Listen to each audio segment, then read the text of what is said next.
تازه او بد خبر د کابل ښار خیرخانې سیمه کې د دوو پرله پسې چاودنو غږونه اورېدل شوي. سلام، وخت مو په خیر. پام وکړئ د نن ورځې تازه خبر ده. د کابل ښار خیرخانې سیمه کې د دوو پرله پسې چاودنو غږونه اورېدل شوي. د طالبانو حکومت د کابل امنیه قومندانۍ تر دې مهاله د چاودنو د نوعیت او د اوښتې مرګ ژوبلې په اړه څه نه دي ویلي. بلخوا د طالبانو حکومت د پوهنې وزارت وایي چې اوس مهال په ټول هیواد کې 19,609 نوي مدرسې جوړې شوې دي.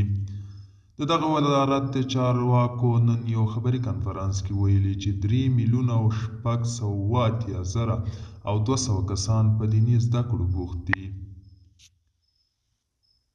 دوی ویلي تیر کال یې 314 ښوونځي جوړ کړي چې ټول ټال په ښوونځیو کې 10,914 زده کوونکي په زده کړو بوخت دي.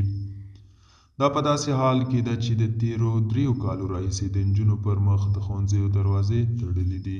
دوستانو، دا و د نن ورځې چمتو کلي خبرونه. تر بیا هم په الله سپارم. ښې چارې ښه وخت.